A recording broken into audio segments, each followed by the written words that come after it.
Hello and welcome to the podcast. Our mission is for every man, woman and child to be empowered with the knowledge of how to be happy. The goal of this show is to introduce you to the people and the ideas that will help you live truly fulfilling lives. Today I've got a friend back on the show for round two, Honoré.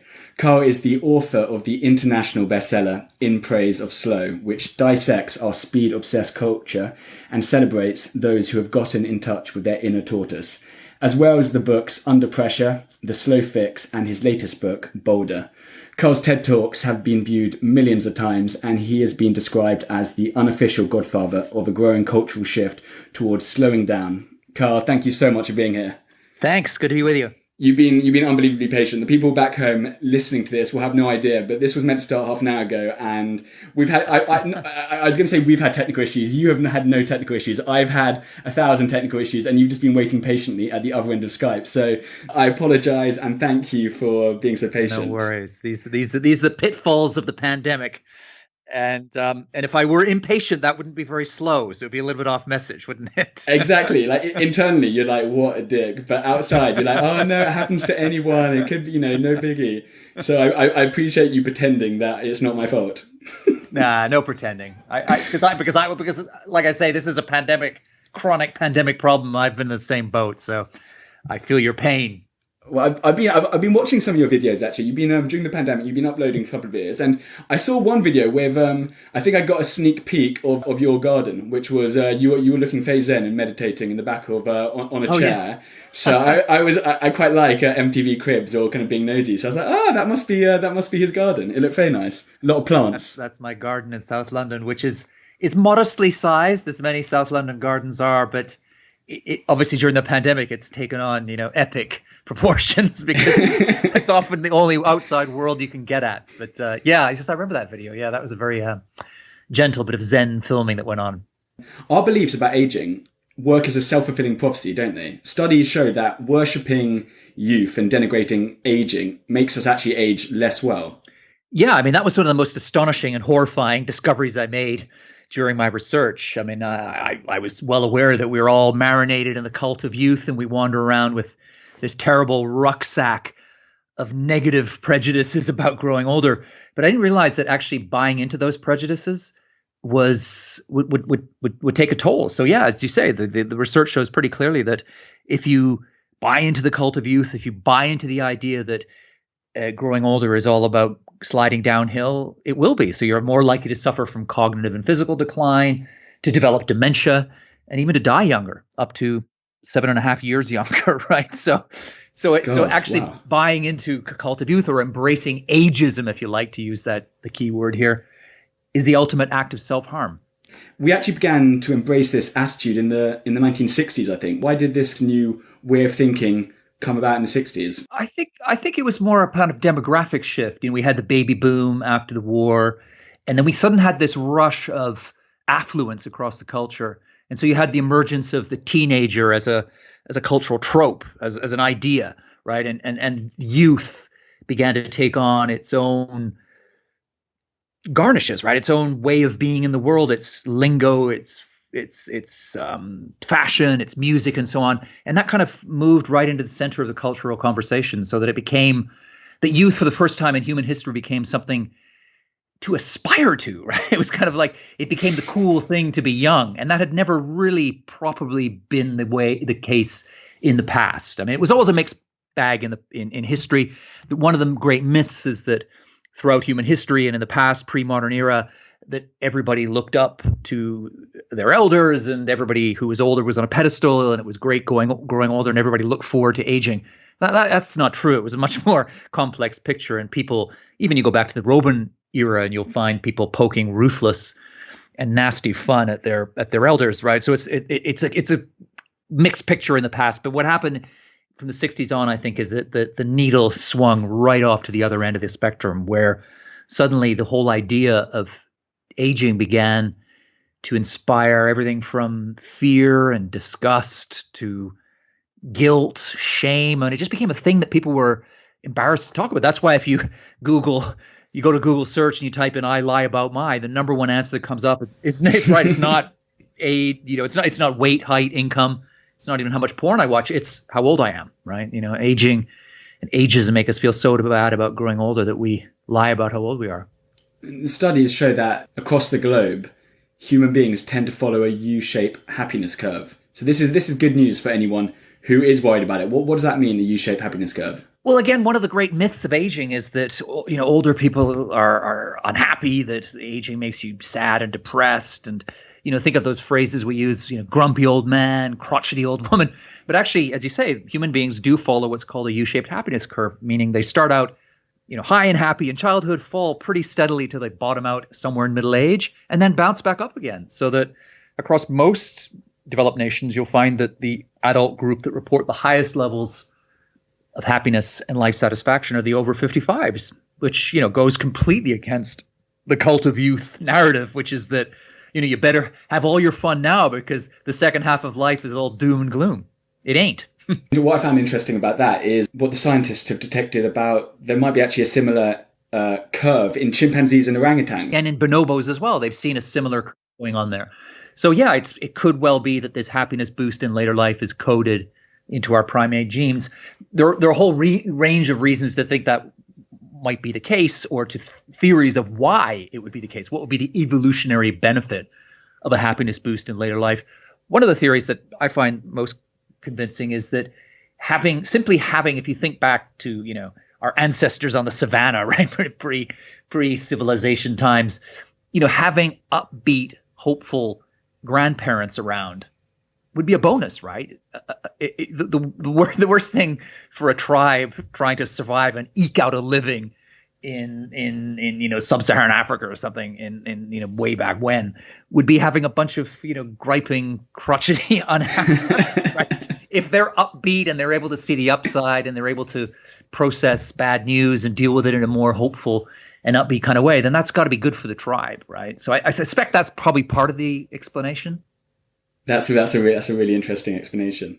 I was going to think, because if they were no longer like going out running down, I don't know, like buffalo, and they were also like really miserable to be around, it's like, oh shit, like what's like grandpa? So I think the fact that they're really upbeat, it's like, exactly. Go on, let's keep grandpa around for a bit longer. Keep him a little, yeah, that's right, yeah. But otherwise it's time to, you know, for him to ship out or leave him behind the next time the tribe moves on, right? I mean, I think one of the reasons that people feel happier in later life is that as we grow older, we tend to get more comfortable in our own skin, more at ease with ourselves and our place in the world.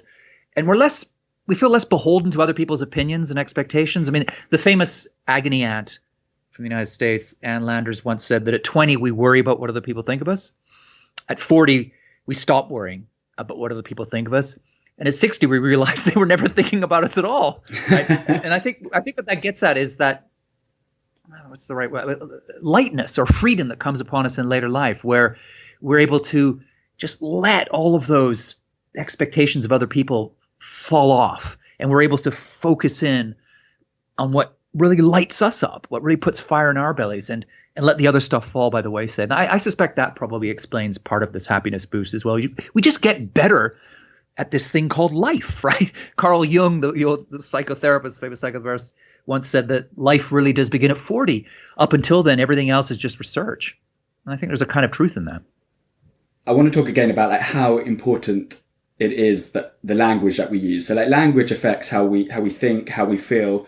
Why should we watch out for words like still? They're still doing X, they're still doing Y. How important is our language? Well, language is crucial, and there's studies across all fields of human endeavor and all human disciplines that show that the language we use affects our behavior, affects our feelings, and it affects our outcomes as well, how well we're able to perform. So if you look at the whole world of describing aging, all of the language we use, all of the terms that are woven into our vernacular are grim, bleak, and downbeat, right?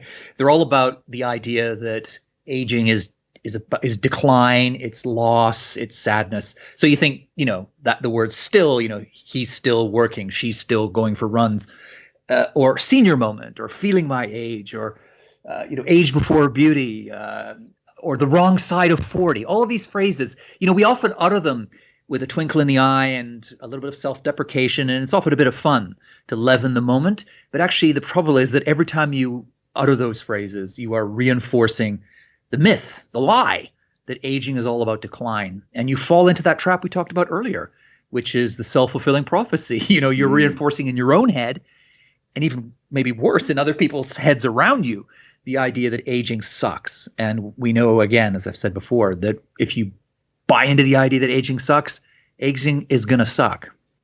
I think that's an important concept even beyond aging. I think we don't appreciate how powerful our words are. And our words, whatever we say, becomes a box and becomes our reality. We keeps on being reinforcing it. Like the way we think about whatever, like love, relationship, money. We often say things just automatically. But when you actually think about the words you say again and again and again, for example, I don't know, like whatever, they're out of my league, or I can't afford it, or this and that. When we say those like thousands of times every day, that becomes our identity. Words are so powerful. They are. And I, of course, I'm a writer, so I love words. I love the way they look on the page. I love the way they sound.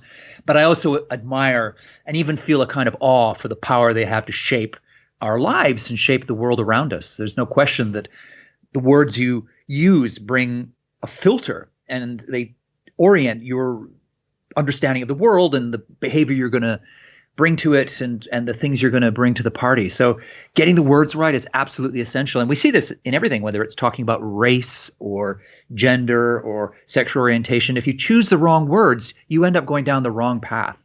And now the flip side of that, of course, is there's a whole move out there, or people who will tell you that the more you say something, they kind of ask the universe for this and it will all happen. I don't quite go that far, right? Sure. I don't think you can conjure anything up through language, but you can sure as heck do a lot of damage by using the wrong words. That is patently clear, right? The science is there to show it. And I think we all know it in our own lives. If we look back and think of little phrases that have scarred us from either from our parents or an early girlfriend or boyfriend or whatever it is, just a little phrase or something about us that we've never forgotten 20 years later, right? Words matter. In your book, you include a quote by Allen Ginsberg: "Whoever controls the media, the images, controls the culture." What made you pick that?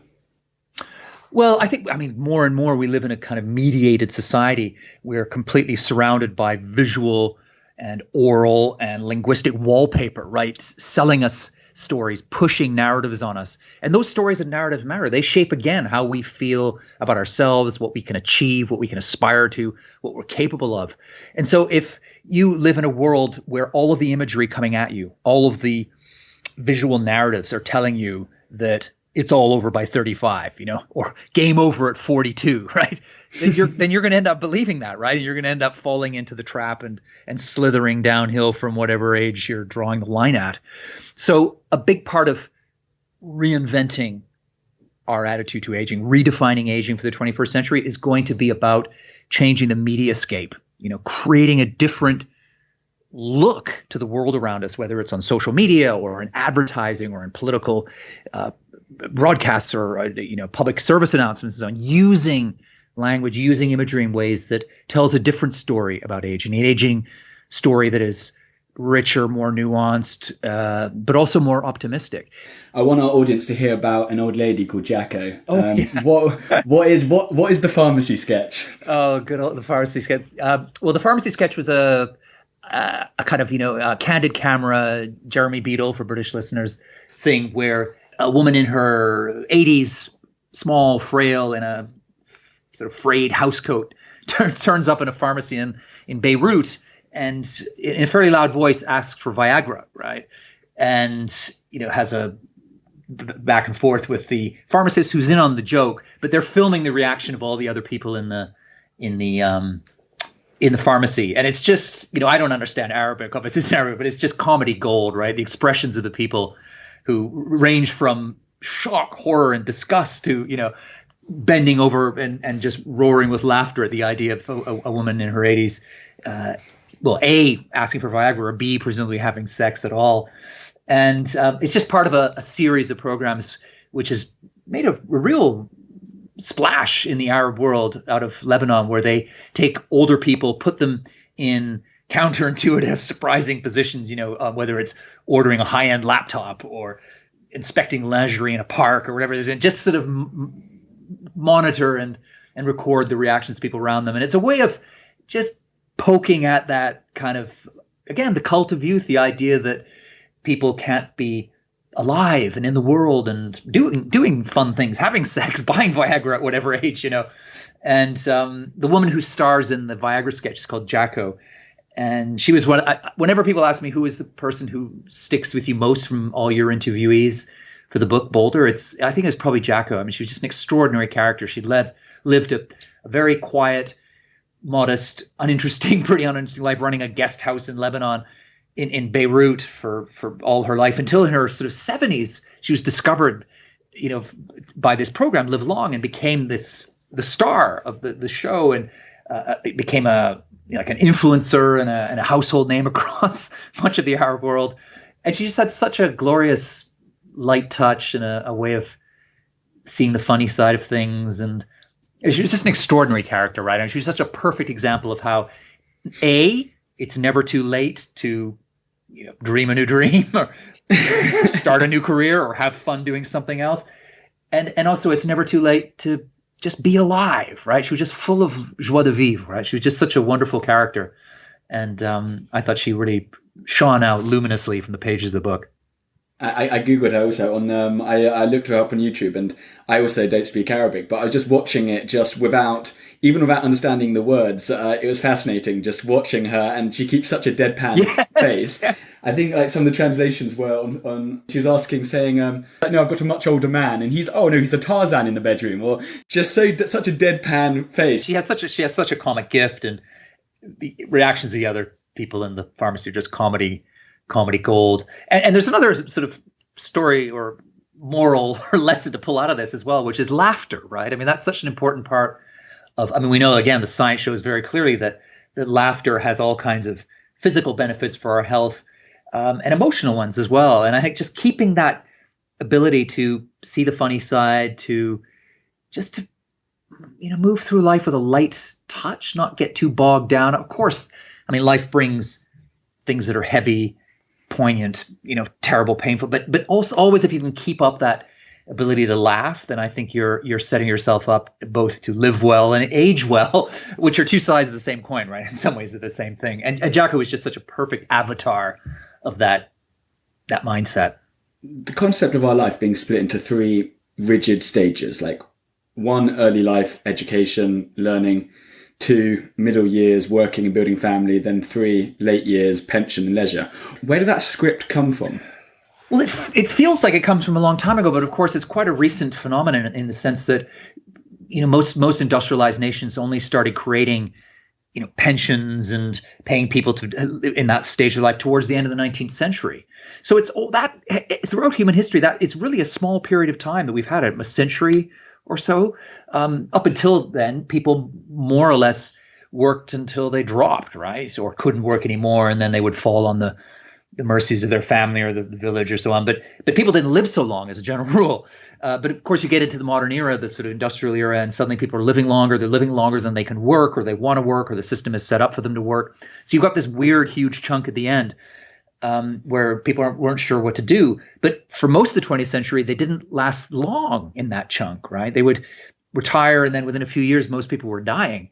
But towards the end of the 20th century, and now where we are in the 21st century, that third section of pension leisure has got stretched right out as people live. Average ages are over 80 in most of the developed world. So people, retiring in their 50s, 60s, looking at 20, 30 years more of life. And the idea that should just be pension leisure makes absolutely no sense anymore.